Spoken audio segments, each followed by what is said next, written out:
Hello my dear students, welcome करता हूं मैं भारत पंचाल अगेन आप सबका एक बहुत ही बढ़िया वन शॉट में। आज बेटा जी हम लोग करने वाले हैं one shot of chemical kinetics lecture number 4 for board exam 2021 and ये वन शॉट बनाया गया है according to latest pattern. CBSE का जो नया पैटर्न है, जो टॉपिक सिलेबस में नहीं है उनको हमने नहीं किया, जो है उनको बहुत अच्छे से किया है। सिर्फ इस वन शॉट को करके आप बोर्ड एग्जाम 2021 की बहुत अच्छे से तैयारी कर सकते हो, बट साथ में प्रीवियस ईयर भी लगा लेना एंड एनसीईआरटी का क्वेश्चन भी लगा लेना, ठीक नहीं। बस इस वीडियो से सारे का सारा चैप्टर अच्छे से कवर हो जाएगा कि चैप्टर में है कि आपको सारा कुछ पता चल जाएगा, ठीक है नहीं। और बाकी मैंने सभी चैप्टर के नोट्स प्रोवाइड कर दिए हैं, आपको यूट्यूब पे सर्च करना है chemistry notes by Bharat Panchal. 2021 के लिए 70 मोस्ट इंपोर्टेंट टॉपिक बताए हैं, वो टॉपिक भी आपको पता होना चाहिए, बहुत ज्यादा इंपॉर्टेंट है।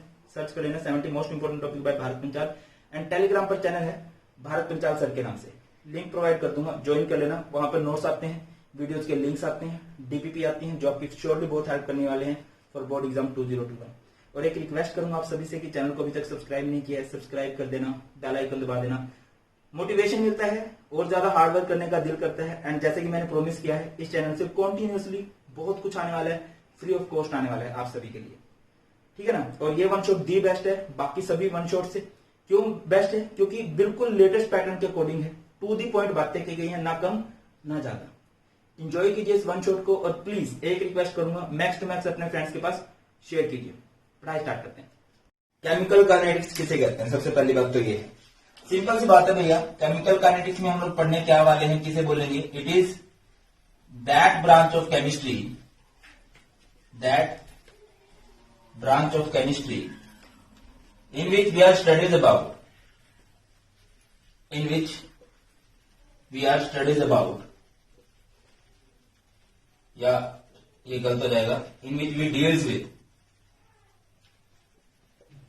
speed of chemical reaction, speed of chemical reaction।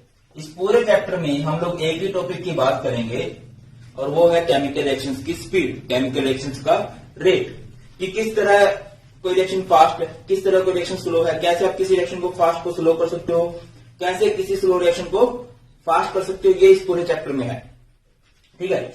अब बात करें on the basis of speed, तीन तरह की केमिकल रिएक्शन होती हैं। पहली रिएक्शन वेरी स्लो, दूसरी रिएक्शन वेरी फास्ट, तीसरी reaction moderate. Very slow reaction कौन सी होती है? Which takes very long time in completion, which takes very long time in completion, जिनको पूरा होने में बहुत ज्यादा टाइम लगता है, जो बहुत ज्यादा टाइम लेते हैं पूरा होने में, उन रिएक्शन को हम लोग क्या बोलेंगे भैया? उन रिएक्शन को हम लोग बोलने वाले हैं वेरी स्लो। कितना टाइम लग जाता है इन्हें पूरा होने में? मंथ्स टू ईयर्स, महीने से लेकर सालों तक इन्हें लग जाते हैं, तब जाके रिएक्शन पूरी होती है। एग्जाम्पल की बात करें, जैसे एक एग्जाम्पल हो गया formation of coal and petroleum, formation of coal and petroleum. कोयले को और पेट्रोल को बनने में लाखों करोड़ों साल लगते हैं, बहुत स्लो रिएक्शन है, ऐसे रिएक्शन की स्पीड नहीं निकाल सकते आप लोग। अगली बात करें, जैसे रस्टिंग ऑफ आयरन, लोहे को जंग लग जाना।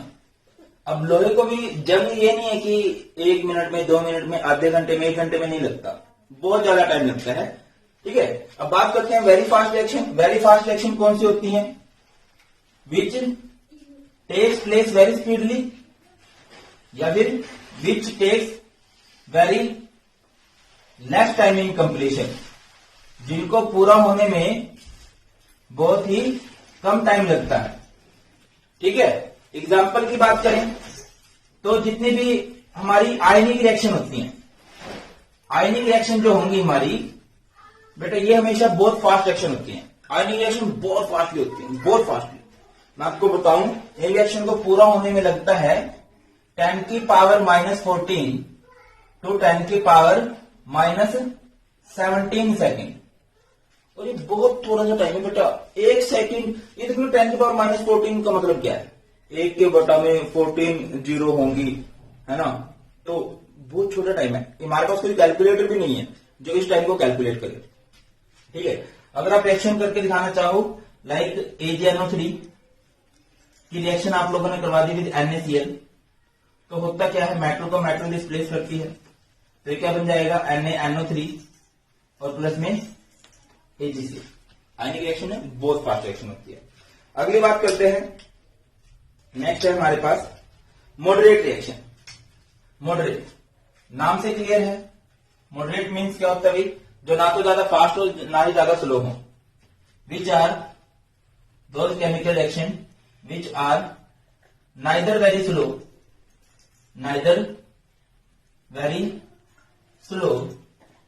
नॉर वेरी फास्ट, जो ना तो ज्यादा स्लो हो और ना ही ज्यादा फास्ट हो। Takes place at appropriate speed. Appropriate बोले तो एक उचित स्पीड, ना ही ज्यादा स्लो है ना ही ज्यादा फास्ट है, एक ठीक ठाक स्पीड से रिएक्शन पूरी हो जाती है। एग्जांपल की बात करें like hydrolysis of sucrose. Hydrolysis of sucrose, sucrose is sugar, sugar को हाइड्रोलाइज कराना है। शुगर का फॉर्मूला होता है C12H22O11। In the presence of water इसको आप हाइड्रोलाइज करवा सकते हो, एसिडिक मीडियम लोगे या फिर कोई एंजाइम लोगे। अब शुगर है बेटा, पानी डालोगे, डिकम्पोज करो इसको, हाफ ऑफ कर दो। कार्बन कितने 12 है ना, कार्बन हो जाएंगे 6। एंड मैं अपने वीडियोग्राफर से पूछना चाहूंगा सबको सही दिख रहा है क्या? आई होप सबको सही से दिख रहा है। हाइड्रोजन कितने हैं 22 + 2 24, हाफ कर दोगे उनका 12 एंड ऑक्सीजन 11 एंड 1 12, उसका भी हाफ कर दो, कितना हो गया 6। बेटा ये क्या है, this is glucose and this is fructose. Clear होता है, ये होगा, कोई डाउट इसमें होना नहीं चाहिए। अब हम जो पढ़ेंगे ना भाई, हम जो पढ़ने वाले हैं, हम जो रोस्टिंग करने वाले हैं, हम सिर्फ इनकी रोस्टिंग करने वाले हैं, मॉडरेट रिएक्शन की, क्योंकि ये तो बहुत ज्यादा स्लो है, इतना नहीं हम रुक सकते। अब कोयला और पेट्रोल बनना, मान लो मैं एज केमिस्ट्री टीचर और फ्यूचर में, हाँ भाई ठीक है कुछ खोज करनी है, मैं तो इनकी स्पीड पढ़ूंगा, मैं कोयला पेट्रोल बन के देखूंगा, बैठ गया। ऐसे ऐसे मेरी हजारों पुस्तकें निकल जाएंगी, बट वो बन के नहीं देगा। इवन आज तक एक ही बार बना कोयला पेट्रोल, दूसरी बार तो बना भी नहीं है। ठीक है, तो मतलब ये बहुत स्लोली बनते हैं, वेरी फास्ट 10⁻⁻14 to 10⁻⁻17 सेकंड, इनके बारे में नहीं पढ़ सकते। हमने बेटा जो फोकस करना है वो करना है मॉडरेट रिएक्शन पे। किसको पे करना है? मॉडरेट रिएक्शन पे। तो अपने टॉपिक की तरफ चलते हैं। नेक्स्ट हमारे पास जो टॉपिक राइज होता है वो है rate of reaction. Rate of reaction कह लीजिए या फिर स्पीड ऑफ रिएक्शन कह लीजिए। स्पीड का फॉर्मूला क्या होता है? स्पीड का फॉर्मूला क्या होता है? Speed is distance upon time.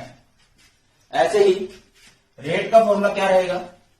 Rate is change upon time, कि कितना चेंज आया है, कितने टाइम में आया है, वही रेट है।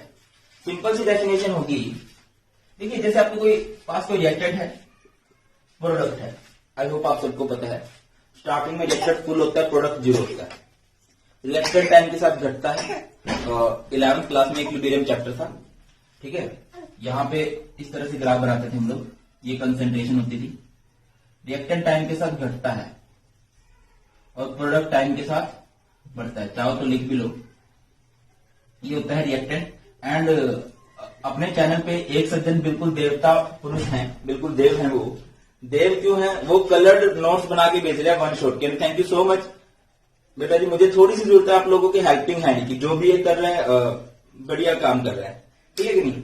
कि हाँ थोड़ा सा आप समझ सकते कि हाँ सर के पास मैं पूरा बिजी शेड्यूल में से पूरा टाइम निकालता हूँ कि हाँ ज्यादा से ज्यादा आपकी हेल्प कर सकूं। ये नोट्स वाला काम 1-2 बच्चे तो संभाल लेना, उनको दिल से थैंक यू, ठीक है। चलो बाद में बात करेंगे। रिएक्टेंट से प्रोडक्ट बनता है, रिएक्टेंट बेटा टाइम के साथ घटता है, प्रोडक्ट टाइम के साथ बढ़ता है। हाँ जितना रिएक्टेंट घटता है उतना ही प्रोडक्ट बनता है। रेट को आप लोग किस तरह से डिफाइन कर सकते हो? अगर आप डिफाइन करने पे आओ तो it is defined as change in the molar concentration, change in the molar concentration of reactant और प्रोडक्ट पर यूनिट टाइम कि कितना चेंज आया है रिएक्टेंट में या प्रोडक्ट में with the change in time is called rate of reaction. Reactant कितना कम होता है, या फिर आप दूसरे वर्ड्स में और डिफाइन कर सकते हो और डाल के लिखना चाहो तो it is defined as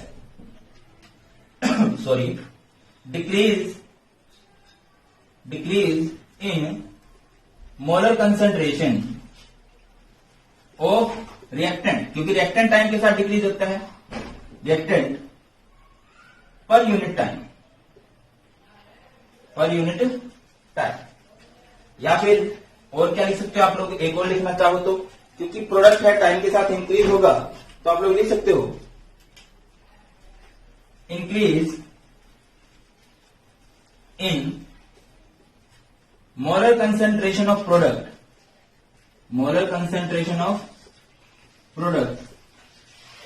per unit time. मैं कहना चाहूंगा कि शोर बहुत आ रहा है, थोड़ा कम करें, पर यूनिट टाइम। तो देखिए अब रिएक्टेंट वाला टाइम के साथ घटेगा। अच्छा, चेंज को हम लिख सकते हैं delta R bye delta T, कितना चेंज आया है रिएक्टेंट में टाइम के साथ। और प्रोडक्ट को भी हम लोग लिख सकते हैं कितना चेंज आया है प्रोडक्ट में टाइम के साथ, delta P bye delta T. आपकी जानकारी के लिए एक और बात आता है, चलो रिएक्टेंट जो वो टाइम के साथ डिक्रीज होगा तो उसके लिए हम लोग यहाँ पे साइन यूज कर सकते हैं नेगेटिव, और प्रोडक्ट जो है वो टाइम के साथ बढ़ता चला जाएगा। जैसे समझो आटे से रोटी बना रहे हैं, है ना, आटे से रोटी बनाते हैं, आटा फुल होता है, रोटी जीरो होती है, धीरे धीरे आटा खत्म होता जाता है क्योंकि वो रिएक्टेंट है, रोटियां बढ़ती चली जाती है, वो प्रोडक्ट है। तो रिएक्टेंट टाइम के साथ घटता है, दैट्स व्हाई हम उसके सामने यूज कर सकते हैं साइन नेगेटिव, एंड इसके सामने हम लोग साइन यूज कर सकते हैं पॉजिटिव। पहला क्वेश्चन जो पेपर में यही बन जाता है, what is the significance of negative and positive sign, कि यहाँ पे जो नेगेटिव साइन है, यहाँ पे जो पॉजिटिव साइन है, क्या शो करते हैं। Negative sign shows decrease in concentration of reactant with time, positive sign show the increase in concentration of product with time. Simple सी डेफिनेशन आप लोग यहाँ पे ये चिपका सकते हो। आगे बढ़ते हैं, देखिए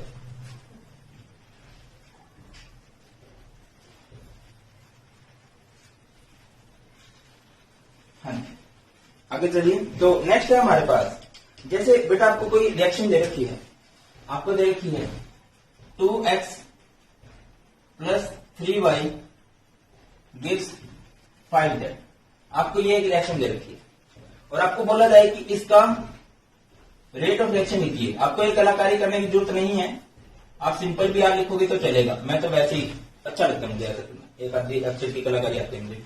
तो बेटा ये रिएक्टेंट है, टाइम के साथ घटेगा तो minus delta x bye delta T, ये भी रिएक्टेंट है, ये भी टाइम के साथ, अच्छा जितना ये घटेगा उसी रेशियो में इसको भी घटने वाला है ये भी, तो minus delta Y by delta T. ये प्रोडक्ट है, टाइम के साथ बढ़ेगा तो plus delta Z by delta T, ठीक है ना। तो अच्छा कोफिशिएंट का क्या फंडा रहता है, कोफिशिएंट अपॉन में लगाते हो आप लोग, कोफिशिएंट ये 1/2, ये 1/3 और ये 1/5, ठीक है ना। कोफिशिएंट 1/2, 1/3 एंड 1/5 कोफिशिएंट अपॉन में चले जाते हैं। अच्छा अगर आपको यूनिट का पता करना हो तो दोबारा से बात करते हैं, रेट ऑफ रिएक्शन किसे बोलते हैं, अभी बताया था, रेट ऑफ रिएक्शन किसे बोलते हैं, change in molar concentration of reactant और प्रोडक्ट अपॉन में टाइम टेकन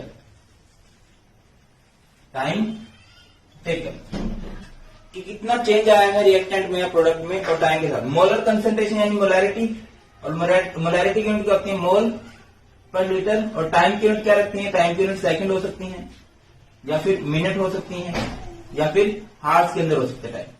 तो यहां से यूनिट क्या बन जाएंगी, यहां से यूनिट बन जाएंगी मोल पर लीटर पर सेकेंड, ठीक है। अगर टाइम सेकंड में लिया है तो यूनिट बन जाएंगी मोल पर लीटर पर सेकेंड। यहां से क्या बन जाएंगी, मोल पर लीटर पर मिनट, और यहां से क्या बन जाएंगी, मोल पर लीटर पर हाफ, इस तरह से आपको समझ में आता है। यूनिट ये बन जाएंगे। रेट ऑफ रिएक्शन क्या होता है? Change in molar concentration of reactant और product upon time taken. Coefficient upon में चले जाते हैं, रिएक्टेंट के साथ माइनस लगता है और प्रोडक्ट के साथ प्लस लगता है। अब इससे आगे बढ़े तो जो हमारी रेट ऑफ रिएक्शन है वो दो तरह की होती है। रेट ऑफ रिएक्शन भैया हमारी होती है दो तरह की। रेट ऑफ रिएक्शन की जो टाइप है वो टू टाइप्स है। वो टू टाइप्स कौन कौन से हैं? पहला हमारे पास है average rate of reaction, average rate of reaction, और दूसरा हमारे पास है instantaneous rate of reaction, instantaneous rate of reaction. अब समझिए एवरेज का मतलब क्या है, रेट ऑफ रिएक्शन का मतलब क्या है? Change in molar concentration of reactant और प्रोडक्ट। इंस्टेंटेनियस में भी यही बात आएगी, change in molar concentration of reactant और प्रोडक्ट। अब एवरेज का मतलब क्या है? Average at a given interval of time, given interval of time. यहां पे हम किसकी बात करने वाले हैं? और change in molar concentration of reactant और product at a given interval of time. इसमें हम किसकी बात करने वाले हैं? इंटरवल की। एवरेज है ना, एक बड़े टाइम की बात होगी। और अगर हम उसमें बात करें, यहां पे हम लोग क्या लिखने वाले हैं? Eight a given instant of time. यहां पे हम लोग किसकी बात करेंगे? Eight a given instant of time. Time के इंस्टेंट की बात करेंगे, एक फिक्स मोमेंट की बात करेंगे, एक फिक्स पल की बात करेंगे।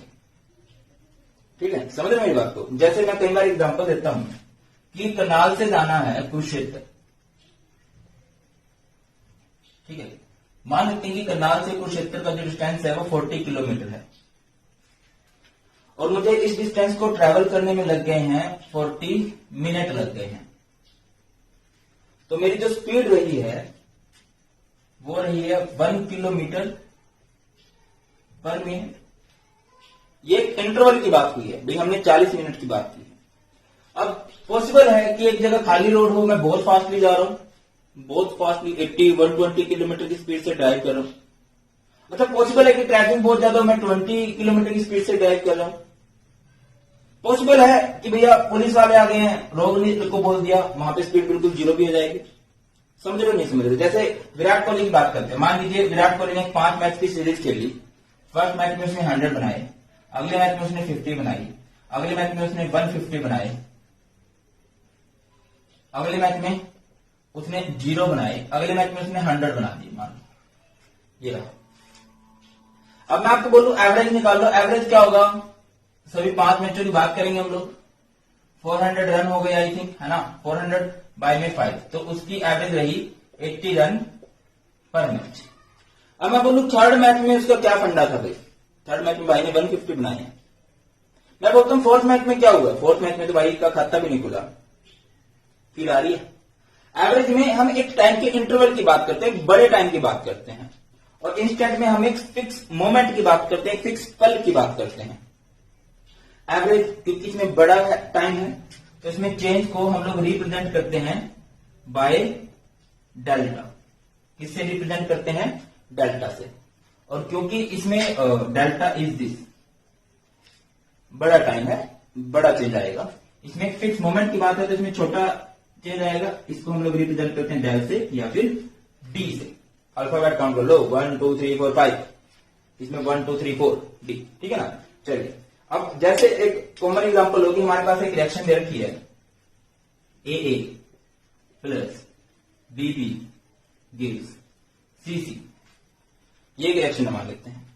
आपको बोला गया इस रिएक्शन का एक्सप्रेशन दो according to average rate of reaction and according to instantaneous rate of reaction.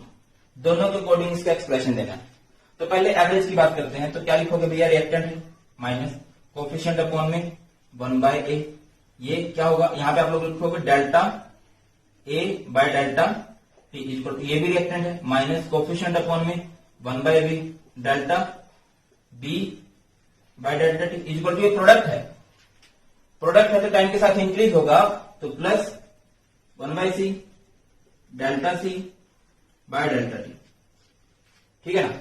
अब इंस्टेंटेनियस की अगर हम लोग बात करते हैं, इंस्टेंटेनियस में क्या होने वाला है बेटा, सेम फंडा, यहाँ पे क्या लिखोगे माइनस, क्योंकि रिएक्टेंट है टाइम के साथ डिक्रीज होगा, minus 1/a d by a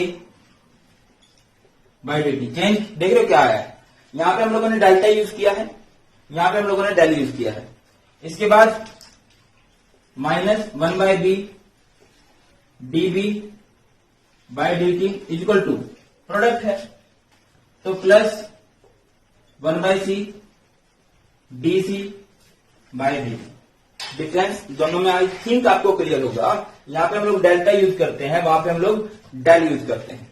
generally हम लोग प्रेफर करेंगे हमेशा किसको, इंस्टेंटेनियस रेट ऑफ रिएक्शन को। एवरेज आप कब लिखोगे, जब आपको फिक्स बोला जाए एवरेज निकाल लो, या फिर आपको बोला जाए एक टाइम इंटरवल। जब भी टाइम इंटरवल वर्ड सुने आपको, इसका मतलब ये वाले निंजा टेक्निक अपनानी है आप लोगों ने, ठीक है। एवरेज के लिए डेल्टा यूज करते हैं, इंस्टेंटेनियस के लिए हम लोग डेल यूज करते हैं। क्लियर होता है, चलिए आगे बढ़ते हैं। देखिए एक बड़ी फेमस रिएक्शन है, मेरे को भी बहुत अच्छी लगती है और मेरे से ज्यादा अच्छी लगती है एग्जामिनर्स को। कौन सी रिएक्शन है, N2 plus 3H2 gives 2NH3, ये एक रिएक्शन है। आपको बोला गया इसकी रेट ऑफ रिएक्शन का एक्सप्रेशन कीजिए according to average rate of reaction, और दूसरा according to instantaneous rate of reaction. कैसे एक्सप्रेशन दोगे बेटा, एवरेज के लिए माइनस, क्योंकि रिएक्टेंट है 1/1 एंड डेल्टा यूज करेंगे, delta N2 by delta t। अभी 3 क्या होगा भैया, इसके लिए minus 1/3 delta H2 by delta t equal to, product है तो plus 1/2 delta NH3 by delta t। Plus कहां से आया, क्योंकि प्रोडक्ट है, 1/2 कहां से आया, कोफिशिएंट अपॉन में चला जाता है, एंड डेल्टा क्योंकि एवरेज है। अगर इसी रिएक्शन के लिए हम लोग बात करें इंस्टेंटेनियस रेट ऑफ रिएक्शन की, तो कैसे लिखोगे, रिएक्टेंट है minus coefficient 1/1 d N2 by dt equal to, ये भी रिएक्टेंट है माइनस कोफिशिएंट अपॉन में 1/3 d H2 बाय dt।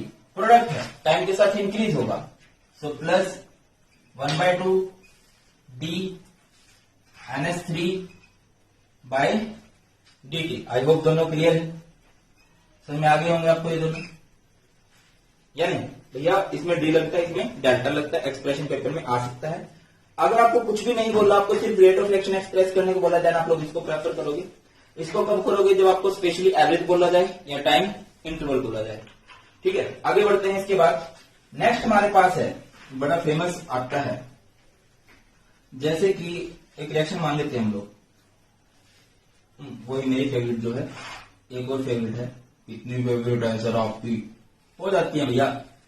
अब सारा दिन केमिस्ट्री की बात करनी है तो सिर्फ एक फेवरेट रखेंगे तो काम नहीं चलेगा ना, कई फेवरेट रखनी पड़ती है, वरना बोलेंगे मुझे क्यों नहीं पसंद करते जी आप। चलिए, तो सबसे पहला काम हमें बोला गया कि इसका रेट ऑफ रिएक्शन निकालो।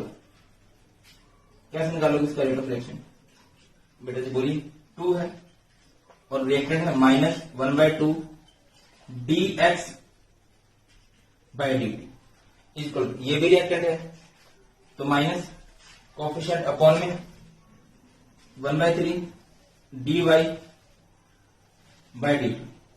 ये प्रोडक्ट है, टाइम के साथ इंक्रीज होगा तो प्लस 1/5 dz बाय dt। ये तो नॉर्मल आंसर कितने से गा लो, आगे नॉर्मल नहीं है, अभी समझिए।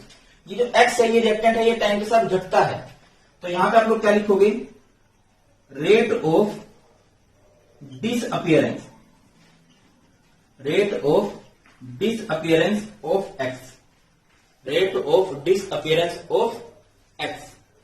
ठीक है ना। तो बेटा क्या लिखोगे, डिसअपियरेंस है, टाइम के साथ घट रहा है तो माइनस, एंड एक्स की बात हो रही है D X by D T. Are you getting my point? मैं आपको क्या समझाना चाह रहा हूं, बात समझ में आती है, आनी चाहिए। बेटा डिसअपियरेंस ऑफ एक्स निकालने को बोला, डिसअपियरेंस यानी minus, and rate of word use हो रहा है तो डीएक्स बाय डी टी। अब वाई है, वाई टाइम के साथ डिक्रीज हो रहा है तो rate of disappearance of Y, क्योंकि डिसअपियरेंस है तो साइन कौन सा लगेगा, माइनस का लगेगा। वाई की बात हो रही है तो आप लोग क्या लिख दोगे यहां पे, D Y by D T. अब बात करें, अगला चीज आपसे क्या पूछी जा सकती है, रेट ऑफ अपीयरेंस। आपको दिया जाए rate of appearance of Z. Appearance, appear होना, बन रहा है, तो यहां पे प्लस का साइन, एंड क्या लिखोगे, D Z by D T. क्या लिखने वाले हो, plus D Z by D T, क्योंकि प्रोडक्ट है टाइम के साथ बढ़ता जा रहा है और बढ़ेगा तो प्लस का आप लोग यहाँ पे साइन यूज करोगे। हो जाएगा नहीं हो जाएगा बोलिए। अब एक आधा न्यूमेरिकल कर लेते हैं, आपको ज्यादा फील आ जाएगी इस टॉपिक की। डिसअपियरेंस माइनस अपीयरेंस प्लस, किस तरह से अलग है, यहाँ पे कोफिशिएंट नहीं लगता, कोफिशिएंट का रोल नहीं होता। अगर आपको डिसअपियरेंस निकालनी है, रेट ऑफ रिएक्शन गिवन है, तो क्या करोगे, जैसे मान लीजिए आपको minus D x by D T निकालना है तो कोफिशिएंट से मल्टीप्लाई करते हैं। और अगर आपको अपीयरेंस डिसअपियरेंस दे रखी है, रेट ऑफ रिएक्शन निकालना है, वर्ड समझिए मैं क्या कहना चाह रहा हूं, रेट ऑफ रिएक्शन निकालना है तो कोफिशिएंट से डिवाइड करते हैं। अपीयरेंस डिसअपियरेंस निकालना है तो रेट ऑफ रिएक्शन को मल्टीप्लाई करते हैं। ठीक है, एक क्वेश्चन देखते हैं, ज्यादा फील आएगी।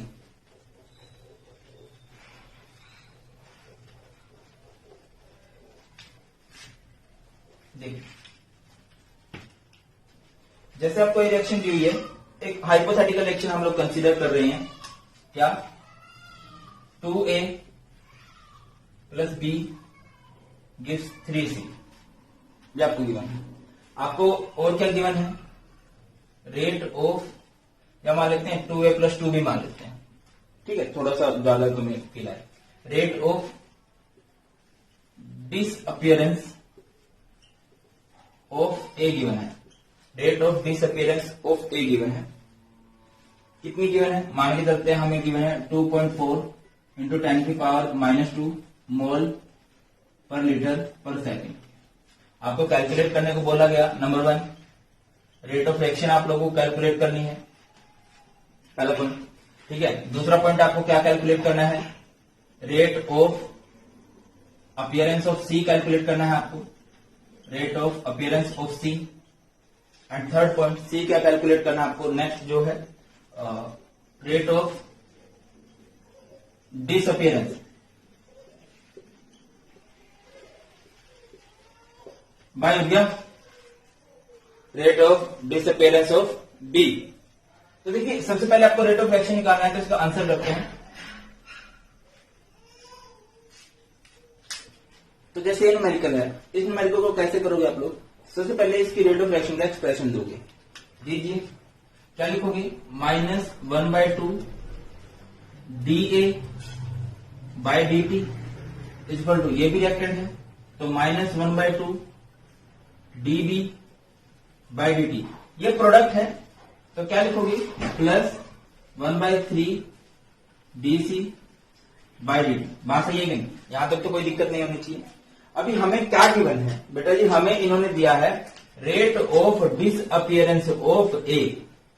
क्या दिया हमें, rate of disappearance of A given है, यानी कि आपको क्या गिवन है, -dA बाय dt गिवन है। और कितना गिवन है भाई, 2.4 इंटू 10 की पावर -2 मोल पर लीटर पर सेकेंड, ये गिवन है। अब सबसे पहला काम बेटा जो आपको सॉल्व करना है, यहां से सबसे पहला काम आपको निकालना है रेट ऑफ रिएक्शन।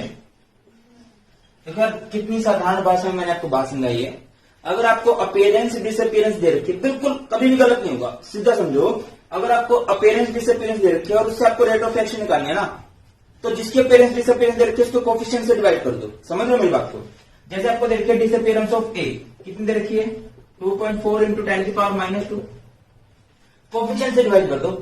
ए का कोफिशिएंट कितना है 2, तो डिवाइड कर दो, तो कितना आ जाएगा ये आ जाएगा 1.2 इंटू 10 की पावर -2। क्या दिक्कत है? अगली चीज बी, नेक्स्ट क्वेश्चन आपको सोल्व करना है, rate of appearance of C calculate करनी है भाई। Rate of appearance of C calculate करना है। बताइए बेटा, डिसअपीयरेंस अपीयरेंस से रेट ऑफ रिएक्शन निकालनी बहुत आसान है। रेट ऑफ रिएक्शन से आप लोग अपीयरेंस डिसअपीयरेंस भी निकाल सकते हो अगर आपको रेट ऑफ रिएक्शन गिवन है। रेट ऑफ रिएक्शन गिवन है, क्या गिवन है भाई? कितनी गिवन है? 1.2 इंटू 10 की पावर -2। तो क्या करोगे आप लोग, उसको उसके कोफिशिएंट से क्या कर देने वाले हो? मल्टीप्लाई। अगर रेट ऑफ रिएक्शन से अपीयरेंस डिसअपीयरेंस निकालनी है, मल्टीप्लाई लिख लो। वैसे तो मैंने डिटेल जब ये चैप्टर लाया तो मैंने आपको पूरी चीज डिटेल में भी समझाई है। बाकी यहां से ऐसे भी कर सकते हो कि आपको रेट ऑफ रिएक्शन दे रखी है, अपीयरेंस निकालनी है, सी का कोफिशिएंट कितना है 3, तो ये बेटा जी आंसर आएगा 3.6 इंटू 10 की पावर -2 सी। नेक्स्ट क्या करना है आपको? Rate of disappearance of B calculate करना है। तो क्या होगा भाई? Rate of disappearance of B, बोलो। अगर रेट ऑफ रिएक्शन से निकालना है तो कोफिशिएंट से मल्टीप्लाई कर दो। अब रेट ऑफ रिएक्शन आपको दे रखी है 1.2 इंटू 10 की पावर -2, कोफिशिएंट से मल्टीप्लाई कर दो। अब बी का कोफिशिएंट कितना है 2, तो बेटा जी आंसर कितना आ जाएगा?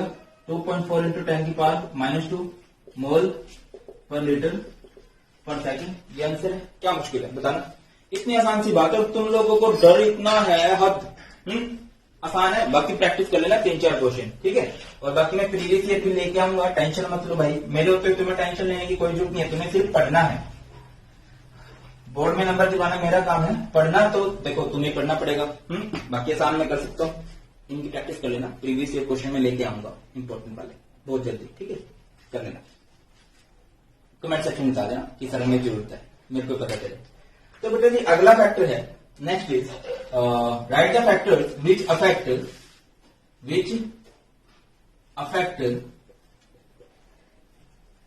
Rate of reaction. वो कौन कौन से फैक्टर्स हैं जो रेट ऑफ रिएक्शन को अफेक्ट करते हैं? सबसे पहला फैक्टर है हमारे पास, सबसे पहला जो फैक्टर रहेगा टेम्परेचर। इनको डिस्कस करेंगे हम लोग, एक एक को डिस्कस करेंगे। दूसरा है कैटलिस्ट,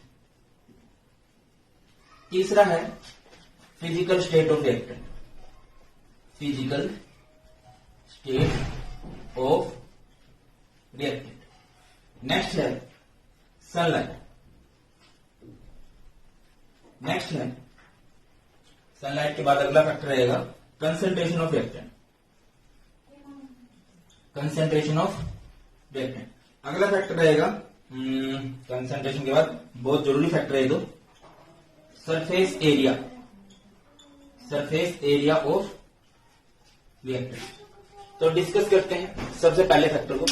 टेम्परेचर का क्या फर्क पड़ेगा भाई बताइए? टेम्परेचर का क्या फर्क पड़ने वाला है? याद रखिए, जैसे कभी भी देखो एक जगह पे चाय बन रही है, टेम्परेचर बढ़ा दो चाय जल्दी बन जाएगी। दूध है, दूध को खराब होना है, गर्मी ज्यादा होगी वो जल्दी खराब होगा। तो हमेशा याद रखिए, with the increase in temperature rate of reaction also increases. And कितनी इंक्रीज होती है? अगर मैं डाटा की बात करूं, with every 10 degree rise in temperature rate of reaction increase by 2 times, दुगनी, दुगना। याद है ना वो फिल्म अक्षय कुमार वाली, 4 गुना, 8 गुना, 16 गुना, वो वाला गुना। हर 10 डिग्री बढ़ाने पे रिएक्शन की स्पीड बढ़ जाती है 2 टाइम्स। अगली बात कैटलिस्ट। कैटलिस्ट क्या होते हैं? वो केमिकल सब्सटेंस जो किसी केमिकल रिएक्शन की स्पीड को चेंज करते हैं, ठीक है। वो बेटा जी इंक्रीज भी कर सकते हैं, मैं आपको बताता चलूं, वो डिक्रीज भी करते हैं। बट मोस्टली जो कैटलिस्ट होते हैं वो केमिकल रिएक्शन की स्पीड को इंक्रीज करते हैं, बढ़ाते हैं, ऊपर लेके जाते हैं स्पीड को, ठीक है। उसके बाद physical state of reactant. Physical state देखिए, 3 फिजिकल स्टेट की हम लोग बात करते हैं अर्थ पे, सॉलिड की, लिक्विड की, गैस की। फिजिकल स्टेट तो ज्यादा है बट मोस्टली हम इन 3 की बात करते हैं। देखिए सॉलिड, देखिए केमिकल रिएक्शन का मतलब ही क्या है? पुराने बॉन्ड को तोड़ना, नए बॉन्ड को बनाना। जब पुराने बॉन्ड टूटेंगे तो नए बॉन्ड आसानी से बनेंगे, पहले पुराने बॉन्ड को तोड़ना पड़ेगा। अब सॉलिड के बॉन्ड आपको पता है, सॉलिड में पार्टिकल बिल्कुल पास पास चिपके होते हैं, तो उनके बॉन्ड तोड़ने बहुत मुश्किल है। गैस में तो बहुत आसानी से बॉन्ड तोड़े जा सकते हैं। तो याद रखिए सबसे फास्ट जो रिएक्शन होती है बेटा वो गैसेस होती है, फिर लिक्विड की होती है, और सबसे स्लो जो होती है सॉलिड की होती है। रिपीट कर रहा हूं, पुराने बॉन्ड तोड़ के नए बॉन्ड बनाने हैं। अब सॉलिड में पुराने बॉन्ड तोड़ना ही बहुत मुश्किल है, इस वजह से रिएक्शन बहुत स्लो है और गैसेस बहुत फास्ट होती है। आगे बढ़ते हैं भाई, सनलाइट। सनलाइट का क्या रोल है? देखिए सनलाइट का अलग फंडा है। कई केमिकल रिएक्शन होती हैं जो सिर्फ सनलाइट की प्रेजेंस में होती हैं। Those chemical reactions are known as photochemical reaction. Repeat कर रहा हूं, वो केमिकल रिएक्शन जो सिर्फ सनलाइट की प्रेजेंस में होंगी उन्हें आप लोग क्या बोलते हो? Photochemical reaction. अगर आप एक एग्जांपल की बात करो तो H2 plus Cl2 gives 2HCl, ये हो गई in the presence of sunlight. ये जो पेड़ पौधे हैं भाई, उनको भी तो सूरज के प्रकाश की आवश्यकता होती है। एक अपना भाई है, 2-3 चैनल है यूट्यूब पे, है ना। एक वो यार वो चैनल है फैक्ट करके, फैक्ट टैग्स करके, उसने बताया था अगर सूरज नहीं होगा तो हमारी धरती पे क्या होगा, बड़ी जल्दी लाइफ जो है खत्म हो जाएगी। ठीक है, तो सनलाइट भी बहुत जरूरी होती है most of the chemical reactions के लिए। Most of the chemical reactions के लिए नहीं, बहुत सी केमिकल रिएक्शंस के लिए। कंसंट्रेशन ऑफ रिएक्टेंट का क्या फंडा है? Is like amount of reactant, कि अमाउंट ऑफ रिएक्टेंट से क्या फर्क पड़ेगा। मैं आपको, ये बहुत इंपॉर्टेंट फैक्टर है। याद रखिए कहीं पे भी अगर कंसंट्रेशन ऑफ रिएक्टेंट ज्यादा है, अमाउंट ऑफ रिएक्टेंट ज्यादा है, रिएक्टेंट की मात्रा ज्यादा है, तो उसकी स्पीड ज्यादा होगी। एग्जांपल की बात करते हैं। देखिए 2-3 साल से ही ज्यादा पता लग रहा है कि यार हमारी अर्थ पे बड़ी प्रॉब्लम से आ रही है। अभी कोरोना आ गया, इससे पहले अमेज़न के जंगलों में आग लग गई थी, फिर उसके बाद ऑस्ट्रेलिया के जंगलों में आग लग गई थी। अब आग लगने के लिए क्या जरूरी है? ऑक्सीजन। ऑक्सीजन का कॉन्टिन्यूस प्रोडक्शन होना चाहिए, ऑक्सीजन कॉन्टिन्यूसली मिलनी चाहिए। अब अगर कहीं पे ऑक्सीजन की कंसेंट्रेशन कम है, ऑक्सीजन कम मिल रही है, तो वहां पे आग नहीं लगेगी, वहां पे वो रिएक्शन नहीं हो सकती। बट अगर हम कहीं पे प्रॉपर ऑक्सीजन सप्लाई करते जा रहे हैं, वहां पे आग बहुत अच्छे से लगेगी। यहां से क्लियर है? तो याद रखिए, as the concentration of reactant increases, rate of reaction also increases. Even इससे रिलेटेड क्वेश्चन भी बढ़ता है कि ज्यादातर रिएक्शन जो होती हैं वो धीरे धीरे स्लो होती जाती हैं। क्यों? क्योंकि स्टार्टिंग में रिएक्टेंट बहुत ज्यादा है, कंसेंट्रेशन ज्यादा है, कंसेंट्रेशन ज्यादा है तो स्पीड भी ज्यादा होगी। धीरे धीरे कंसेंट्रेशन ऑफ रिएक्टेंट कम होती जाएगी, स्पीड भी कम होती जाएगी। समझ आता है? नहीं समझ आता? मैं क्या बोल रहा हूं कि अगर कंसेंट्रेशन अमाउंट ज्यादा होगा रिएक्टेंट का तो स्पीड भी ज्यादा होगी। एग्जाम्पल दिया मैंने कि आग लगानी है कहीं पे, एक जगह पे आप प्रॉपर ऑक्सीजन सप्लाई कर रहे हो, प्योर ऑक्सीजन सप्लाई कर रहे हो, एक जगह बहुत थोड़ी थोड़ी ऑक्सीजन सप्लाई कर रहे हो, तो ज्यादा कहां पे लगने वाली है भाई? जहां पे प्रॉपर ऑक्सीजन दी जा रही है, यहां पे नहीं लगेगी आग। ऐसी रिएक्शंस होती हैं, रिएक्शंस में स्टार्टिंग में रिएक्टेंट बहुत ज्यादा होता है तो रिएक्शन बड़ी फास्ट होती है, धीरे धीरे रिएक्टेंट कम होता जाता है, टाइम के साथ रिएक्टेंट घटता है। ग्राफ बनाया था उधर। ठीक है, अगला है सरफेस एरिया ऑफ रिएक्टेंट। मैं आपको एग्जांपल देता हूं। एक लकड़ी का टुकड़ा है आपके पास, फिर आपने उस लकड़ी के छोटे छोटे पीस कर दी, मतलब उसी लकड़ी के नहीं, मतलब उतनी लकड़ी का, मान लीजिए ये 1 kg है तो ये भी 1 kg है, और यहां पे आपने इस लकड़ी का पाउडर बना दिया, मतलब 1 kg और लकड़ी ली और उसका पाउडर बना दिया। तीनों में आग लगा दो तो सबसे जल्दी आग किसमें लगेगी? इसमें लगेगी। क्यों लगेगी? Due to the increase in surface area. जैसे जैसे बेटा जी आप सरफेस एरिया बढ़ाओगे, रेट ऑफ रिएक्शन भी क्या हो जाएगी? इंक्रीज हो जाएगी। रिएक्शन की स्पीड भी है जो वो इंक्रीज हो जाने वाली है। क्लियर होता है? बात फंडा समझ में आता है कि भैया रिएक्टेंट बढ़ेगा, रिएक्टेंट का सरफेस एरिया बढ़ेगा तो रिएक्शन की स्पीड भी बढ़ेगी। मैं दूसरा एग्जांपल देता हूं। आपने 1 किलो चीनी ली, उसको फैला दो। 1 किलो बूरा लिया, ज्यादा जगह कौन गिरेगा? ऑब्वियसली बूरे के पार्टिकल बहुत छोटे छोटे हैं तो वो ज्यादा जगह गिरेगा। अब उसको हम पानी में डिजोल्व कराते हैं तो कौन जल्दी घुलेगा? चीनी जल्दी घुलेगी या बूरा जल्दी घुलेगा? आई होप आपको उसका आंसर पता चल चुका है।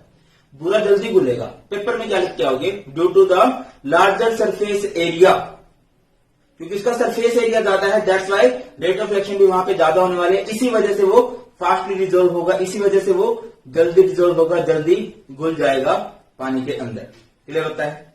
तो बेटा ये है, बन सकता है इससे रिलेटेड क्वेश्चन 1-2 नंबर का। ठीक है, टेंशन, मैं बार बार एक ही चीज बोलता हूं आप लोगों को, टेंशन भाई मत लो। ठीक है, बस थोड़ी सी प्रैक्टिस करते रहो। देखिए आगे बढ़ते हैं। नेक्स्ट है हमारे पास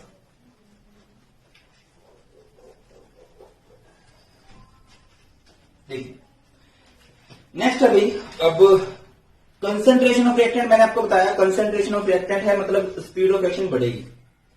तो यहीं से एक लॉ था, law of mass action, 11th class में इक्विलिब्रियम चैप्टर में था, गुल्डबर्ग एंड वागे जी ने वो लॉ दिया था, बट वो अप्रोप्रिएट नहीं था, इतना उचित नहीं था, और अभी प्लस 2 में सिलेबस में भी नहीं है, तो मैं उसको नहीं डिस्कस करूंगा।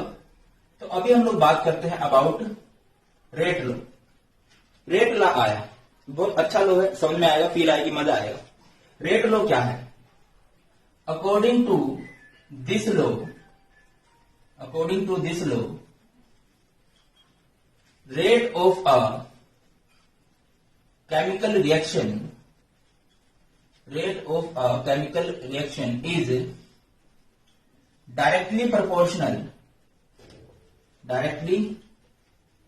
proportional to the product of molar concentration of reactant and each raised to the power their actual used concentration term on which rate of reaction actually depends, जिस पे rate of reaction actually depend करती है, actual में depend करती है। समझाता हूं आपको क्या कहना चाह रहा हूं। जैसे आपको एक रिएक्शन रहती है ए प्लस बी गिव्स प्रोडक्ट। बड़े सिंपल सी बात समझो कि जो रिएक्शन की स्पीड होती है ना, वो डिपेंड किया करती है रिएक्टेंट पे। अगर मैं आपको बोलूं इसकी रेट ऑफ रिएक्शन का लिखो, कैसे लिखोगे इसकी rate of reaction? Rate of reaction is directly proportional to the, क्या लिखा है? Rate of reaction is directly proportional to the product. Product का मतलब है multiplication of molar concentration of reactants. Reactant क्या है यहाँ पे? ए एंड बी, इनकी मोलर कंसंट्रेशन का product.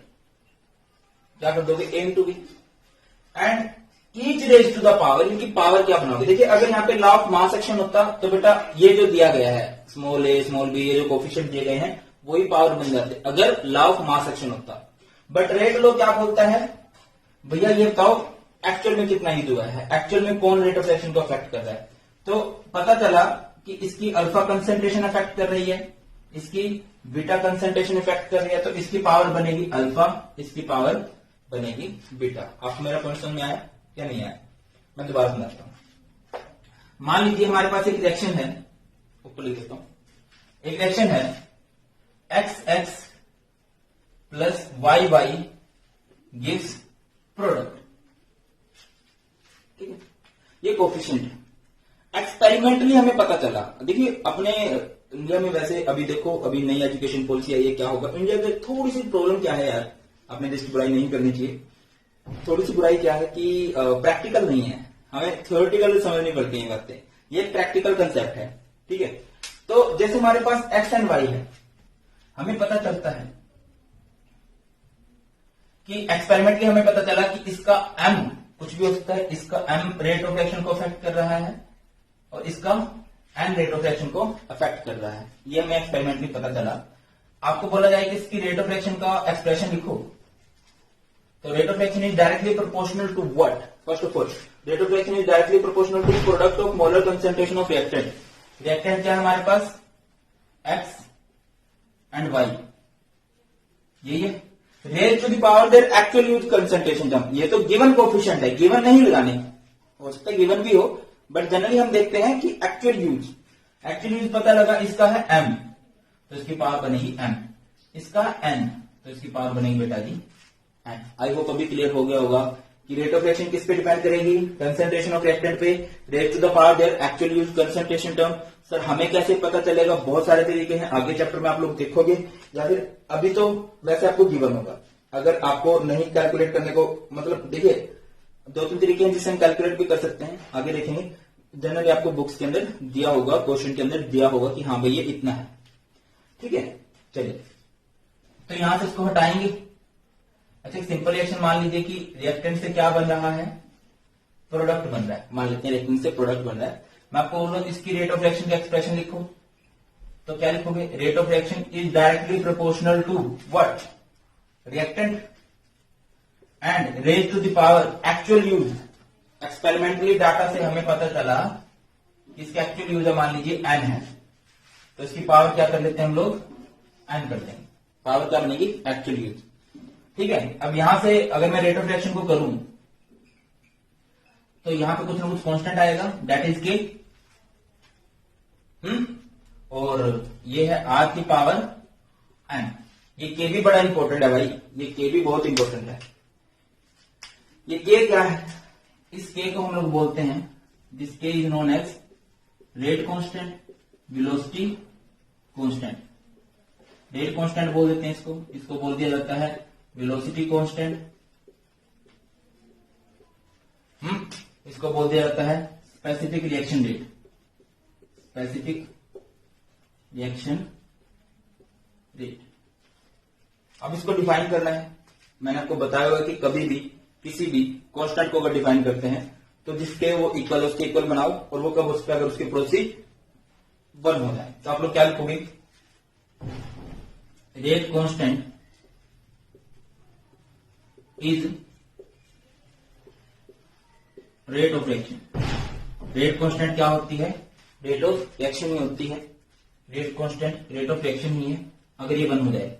When molar concentration of reactants becomes unity. अगर मोलर कंसेंट्रेशन यूनिटी हो जाए। हर एक रिएक्शन के लिए रेट कांस्टेंट की वैल्यू अलग अलग होती है, याद रखना। ये टेम्परेचर के साथ चेंज होगा, वैसे हर एक रिएक्शन के लिए अलग अलग वैल्यू इसकी होने वाली है। चलिए, अच्छा यहीं से एक और बहुत बढ़िया टर्म निकल के आती है बेटा, ये अल्फा बीटा है। तो यहां से एक, अगर हम अल्फा प्लस बीटा को जोड़ दें, ये जो पावर है इनको अगर हम जोड़ दें तो यहां से एक बहुत ही बढ़िया टर्म निकल के आती है, and that term is order. Order किस तरह से डिफाइन करेंगे, it is the sum of powers, it is the sum of powers on which rate of reaction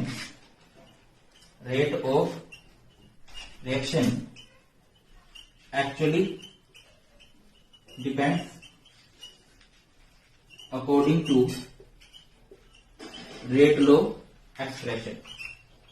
rate low expression कि भैया रेट लो के एक्सप्रेशन के अकॉर्डिंग जो पावर्स आई हैं उन पावर्स का सम ही क्या कहलाता है, ऑर्डर कहलाता है, ऑर्डर ऑफ द रिएक्शन कहलाता है। मैं आपको 101% श्योर बोलता हूं कि इससे रिलेटेड भी क्वेश्चन बनता है, 101% बनता है। कैसे बनता है वो हम लोग अभी देख लेते हैं। देखिए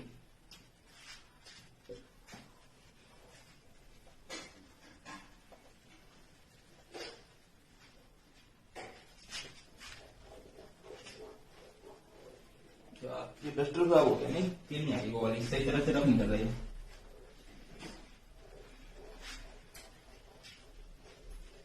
चलिए आगे बढ़ते हैं।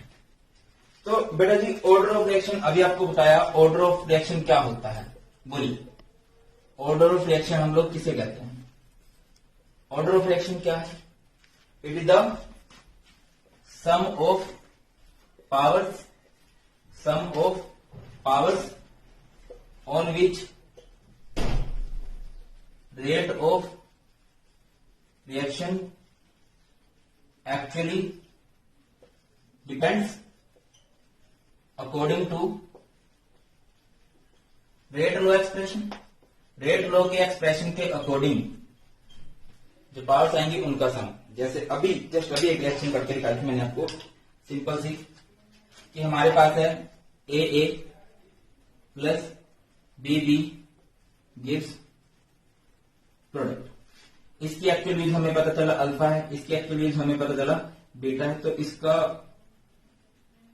रेट लॉ का एक्सप्रेशन क्या दोगे, rate of reaction is directly proportional to what, A की पावर अल्फा बी की पावर बीटा। एंड यहां से अगर मैं आपको बोलूं ऑर्डर, ऑर्डर क्या होगा भाई, बोलिए।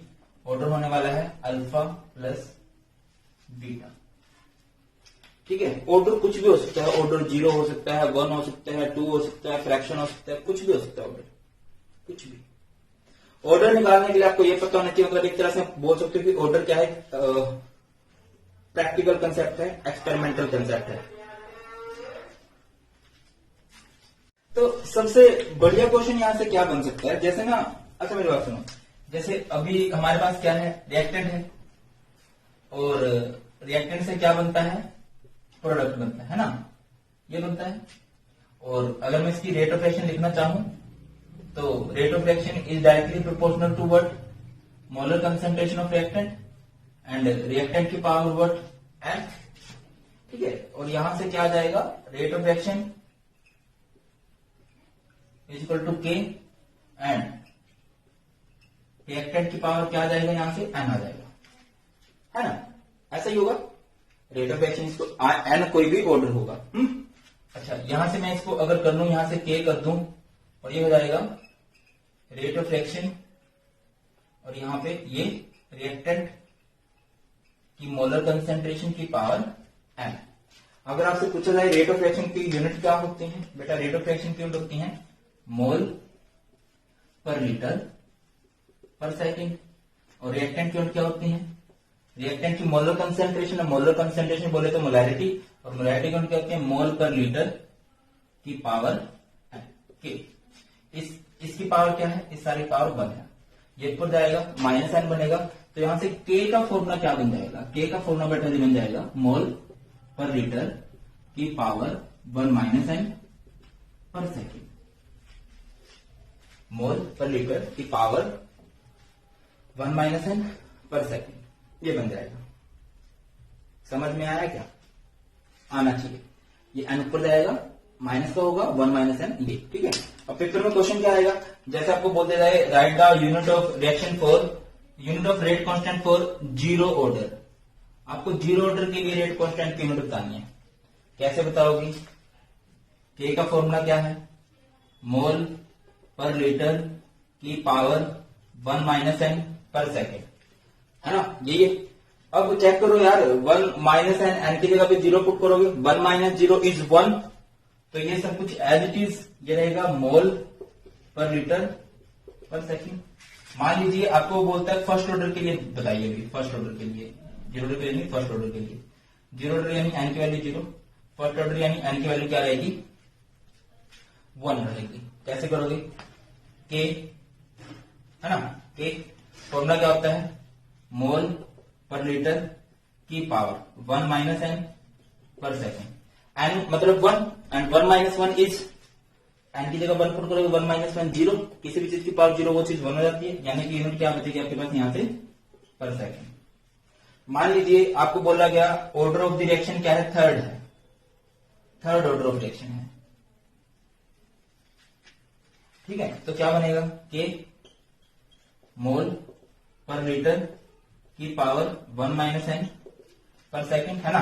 अब थर्ड ऑर्डर है, यानी एन की जगह पे कुछ भी सेकेंड भी हो सकता था, तो 3 पुट करोगे, एन की जगह पे 3 पुट किया, 1 माइनस 3 कितना आएगा, 1 माइनस 3 माइनस 2, और माइनस 2 को अंदर मल्टीप्लाई कर दो तो क्या बन जाएगा, मोल की पावर -2 लीटर की पावर +2, क्योंकि -1 ऑलरेडी है, -1 इंटू -2 इज +2 पर सेकेंड।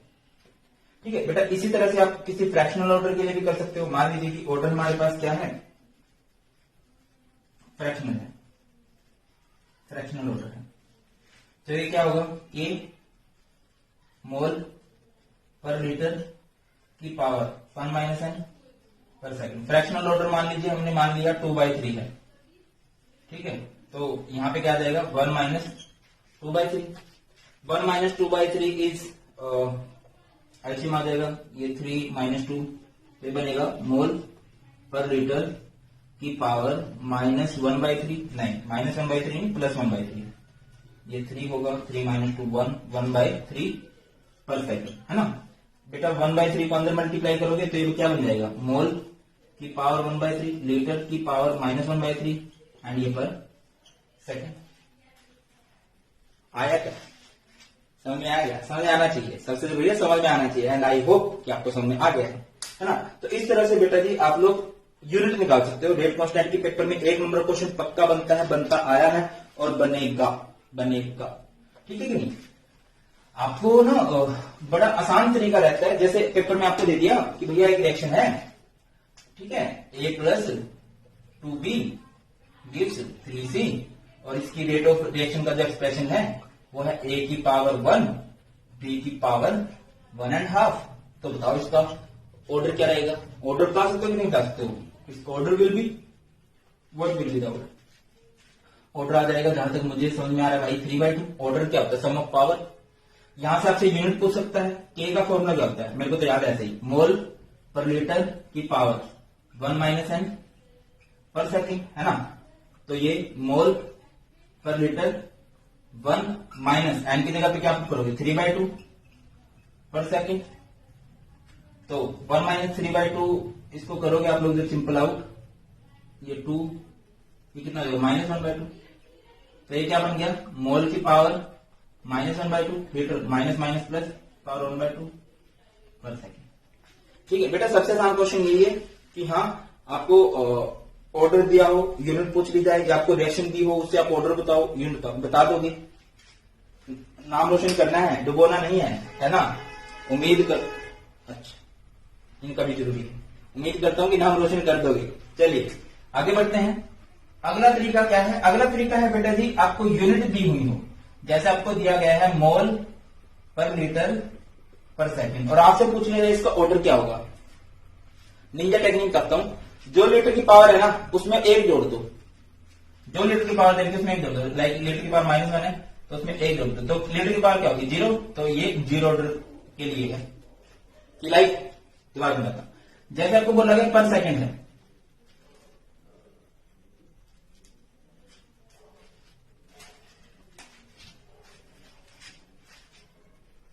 ओके सॉरी मुझे लगा कि मोबाइल वाइब्रेट कर रहा है।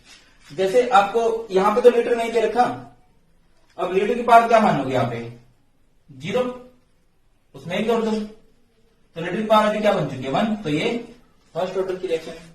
Are you getting my point? मैं आपको दूसरा बोल रहा हूं, लाइक आपको दिया गया है मोल की पावर -2 लीटर की पावर +2 पर सेकेंड। कुछ भी दिया हो सकता है, कुछ भी दिया हो सकता है, फ्रैक्शन में भी दिया हो सकता है। तो आप लीटर की पावर चेक करो, लीटर की पावर क्या है? 2। उसमें क्या ऐड करोगे? 1 ऐड कर दोगे।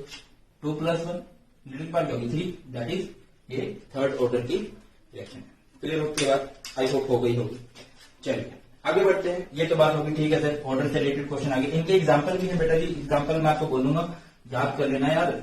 वैसे तो बहुत कम चांस है कि आपसे पूछा जाए, बट फिर भी होप फॉर दी बैड, बुरे की भी उम्मीद रखनी चाहिए, है ना। बेस्ट की तो चलो रखेंगे ही, बेस्ट तो होगा ही, बट बुरे की उम्मीद रख के चलेंगे। बड़ा फेमस क्वेश्चन बनता है इस चैप्टर में से, what is the difference between order and molecularity? What is the difference between order and molecularity? Order क्या होता है? सिंपल सी डेफिनेशन होगी, it is the sum of powers on which rate of reaction actually depends according to rate law expression, है ना। और molecularity क्या होता है? मोलिकुलरिटी क्या होगा? It is the number of atoms, ions और molecules that collide with each other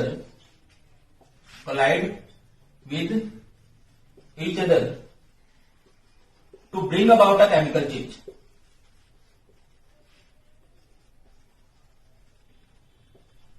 या फिर देखो साधारण, देखो ये तो मतलब ज्यादा हाई लेवल हो जाएगा, आप इसको ऐसे लिख सकते हो, with the number of atom, ion और molecule that participate in chemical reaction.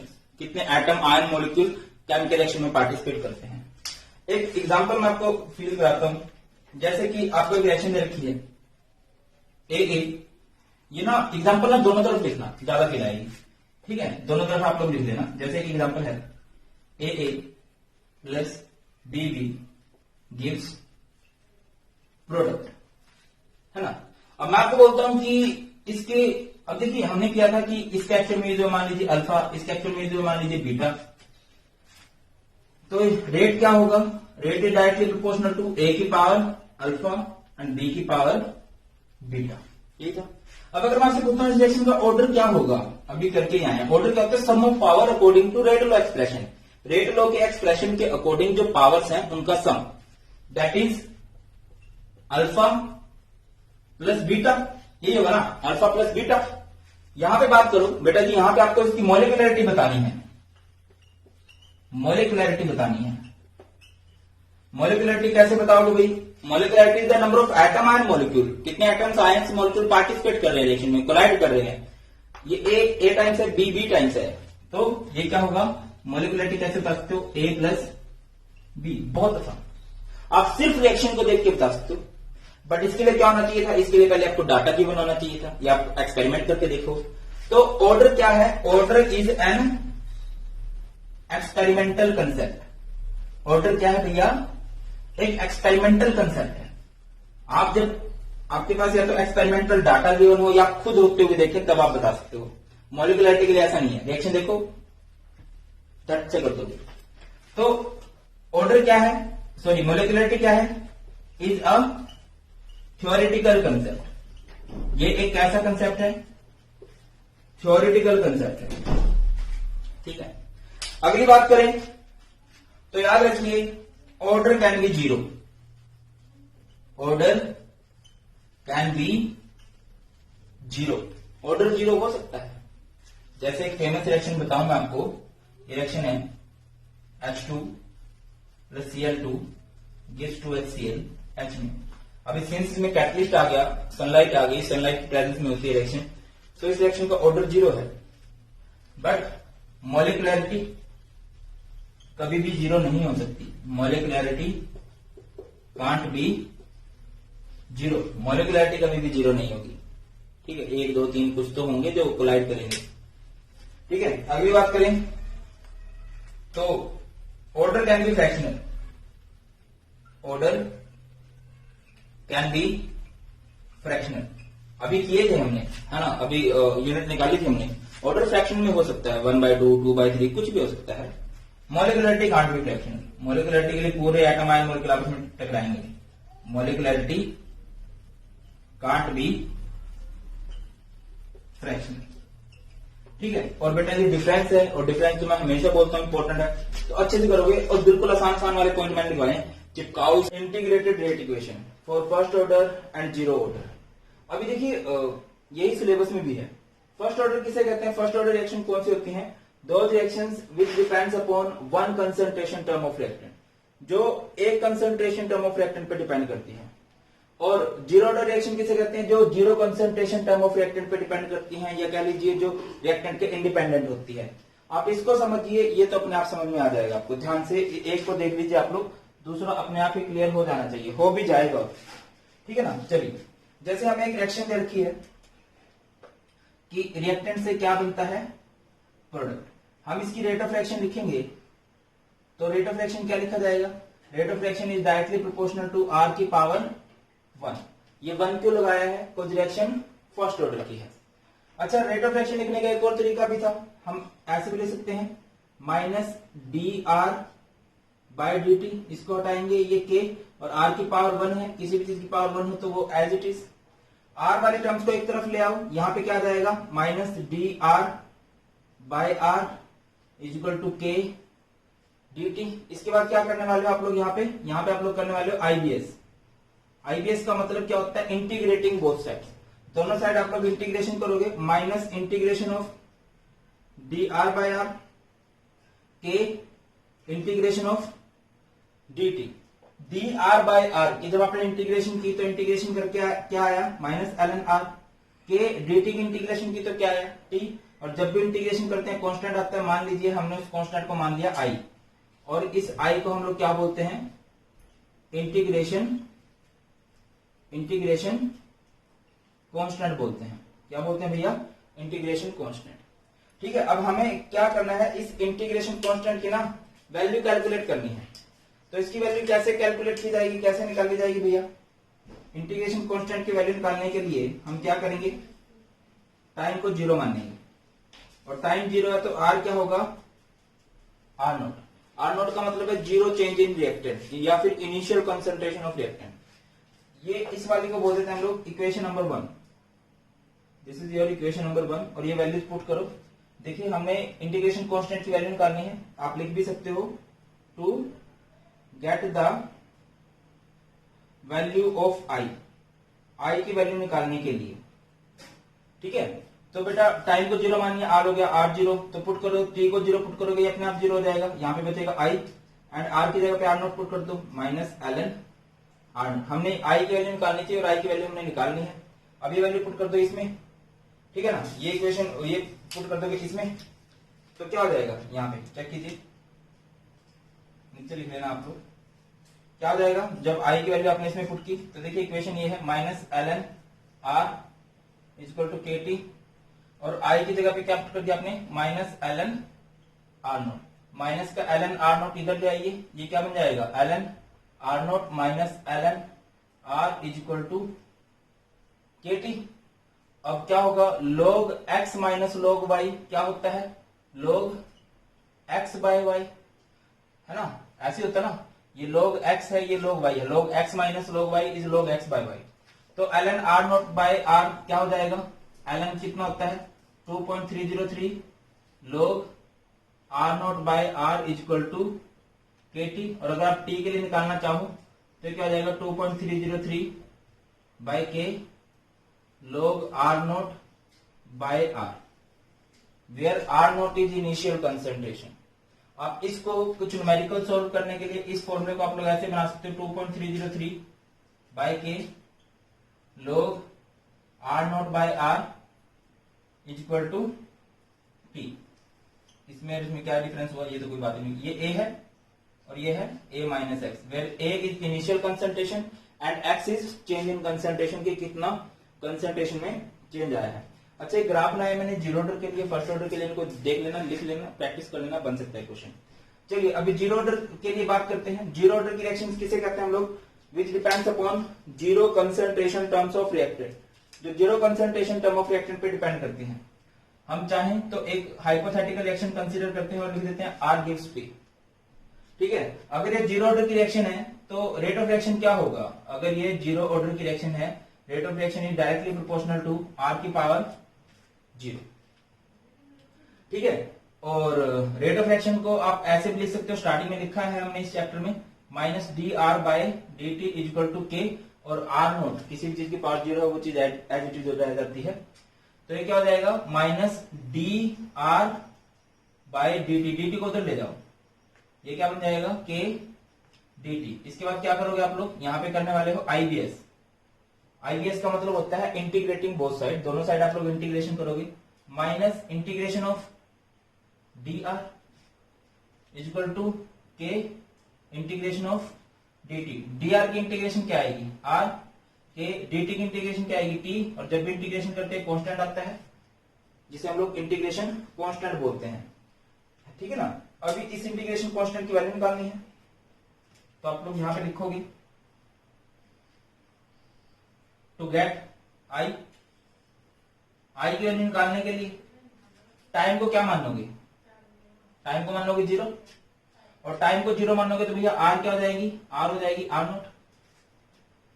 अभी टाइम को जीरो मान लो, ये जीरो हो जाएगा, और ये आई और ये आर क्या हो जाएगा भैया, माइनस का आर नोट। ये वैल्यू इसमें पुट किया ना, टी की जगह जीरो पुट किया तो ये जीरो, ये आई बचा, और आर की जगह पे क्या पुट कर दिया are note.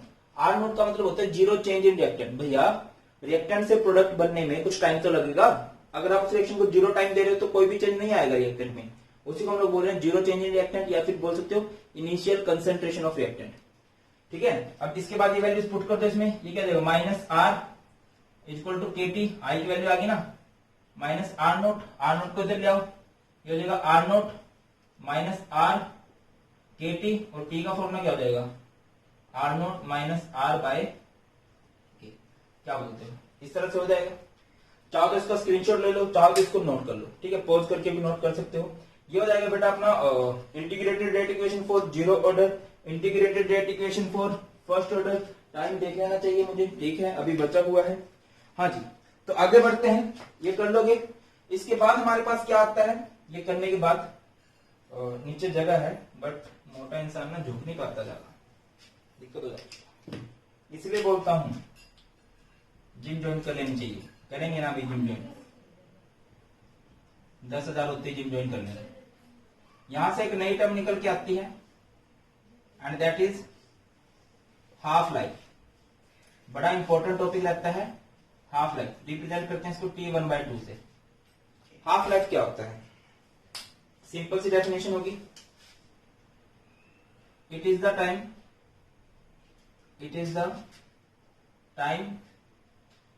in which half of the reactant reduced। Simple सी बात, हाफ लाइफ किसे कहेंगे, ये वो टाइम होता है जिसमें आधा रिएक्टेंट खत्म हो चुका होता है, जिसमें आधा रिएक्टेंट खत्म हो चुका होता है, ठीक है। टी हाफ से इसको रिप्रेजेंट करते हैं। अब देखिए, ठीक है, देखो जैसे अगर मैं टाइम को क्या मान लू, T1/2 मान लू, तो R क्या हो जाना चाहिए, R हो जाएगा R0/2। आधा टाइम तभी बोल लेंगे ना, आपने रिएक्टेंट लिया 100 ग्राम, हम कब बोल लेंगे कि ये आधी लाइफ हो चुकी है इस रिएक्शन की, जब वो आधा रिएक्टेंट 100 से वो कितना रह जाए 50। मान लीजिए वो 10 ग्राम है तो वो 5 ग्राम रह जाए, 4 ग्राम है तो वो 2 ग्राम रह जाए, 200 ग्राम है तो वो 100 ग्राम रह जाए, मतलब जो इनिशियल कंसेंट्रेशन थी उसका हाफ हो जाए। तो T को हम T1/2 मानेंगे तो R क्या हो जाएगा R0/2। R0 क्या है, इनिशियल कंसेंट्रेशन, बताया बार बार। अब ये वैल्यू पुट कर दो आप इक्वेशन नंबर 1 के फाइनल डेरिवेशन में। Equation number 1, sorry first order के लिए हम लोग हाफ लाइफ कर रहे हैं, क्या बनेगा, T equal to 2.303 bye K log R0/R। T क्या पुट करोगे, T1/2 पुट करोगे, 2.303 बाय के log R0, और ये R की जगह पे क्या पुट करोगे, R0/2, बाय का 2 ऊपर जाएगा, R0 से R0 कैंसिल, log 2 की वैल्यू होती है, कितनी होती है जानकारी के लिए बताता चलूं, log 2 की वैल्यू होती है 0.3010। तो पुट कर दीजिए, ये क्या देगा 2.303 बाय के, और log 2 की वैल्यू कितनी रहेगी 0.3010, ये कितना देगा 0.693 बाय के। बहुत इंपॉर्टेंट है, इससे रिलेटेड न्यूमेरिकल बनते हैं और आपको बनाने आने चाहिए, बनेंगे, ठीक है। अगर यही आपको मान लीजिए, चलिए ये तो बात होगी किसकी, फर्स्ट ऑर्डर की हाफ लाइफ की। इसी तरह से अगर आपको हाफ लाइफ कैलकुलेट करने को बोल दी जाए, किसके लिए,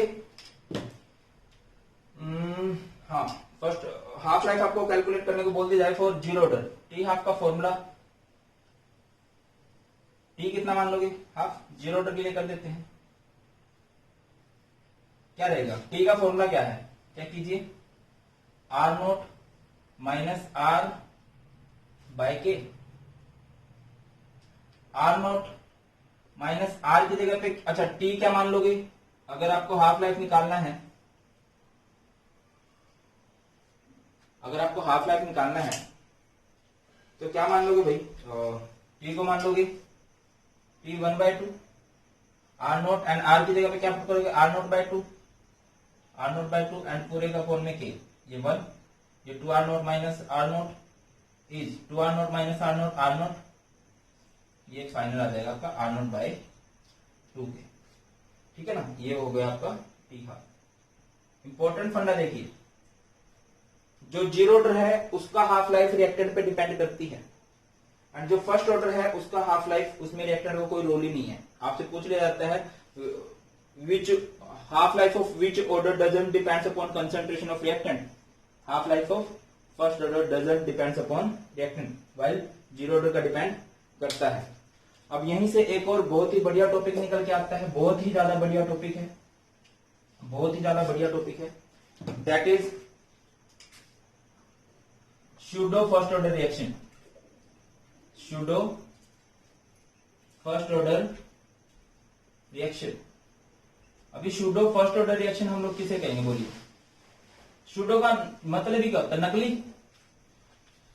ठीक है, सिंपल सी बात बोलेंगे, सिंपल सी definition, those reactions which are not truly of first order, not truly of first order, but under certain conditions they becomes of first order.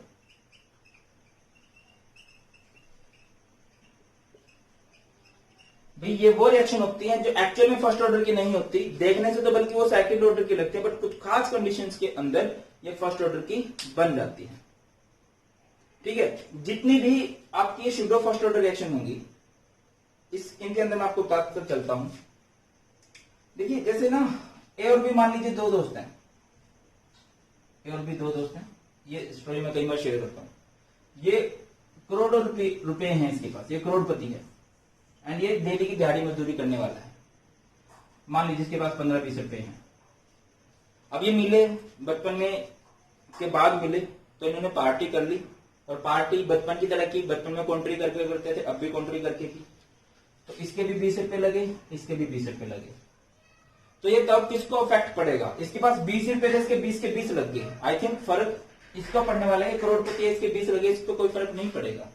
Same फंडा इनके साथ होता है कि इसमें आप दो रिएक्टेंट लोगे और एक रिएक्टेंट इतना ज्यादा ले दोगे भाई, उस पर कोई भी फर्क नहीं पड़ेगा।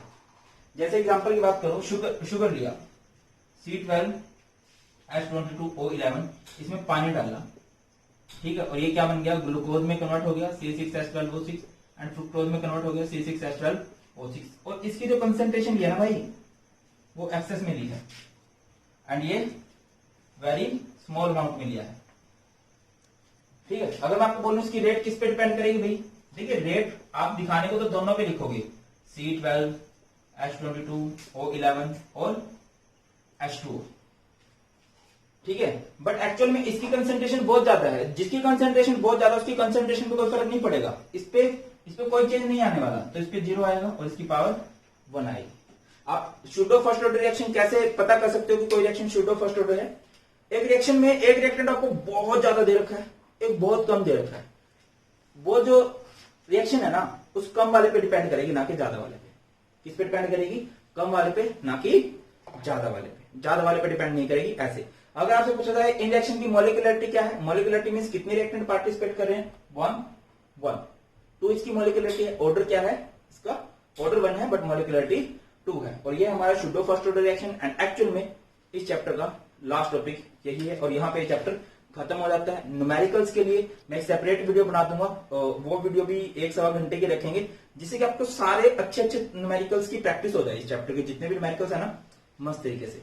अभी आपके सपोर्ट की जरूरत है, बस ये रिक्वेस्ट करूंगा, लाइक कर देना, शेयर कर देना, चैनल को सब्सक्राइब करके बेल आइकन जरूर दबा देना, मोटिवेशन मिलता है। मैक्स टू मैक्स अपने फ्रेंड्स के साथ शेयर कीजिए। बहुत जल्द मिलते हैं नई वीडियो में। God bless you, please take care, जय हिंद।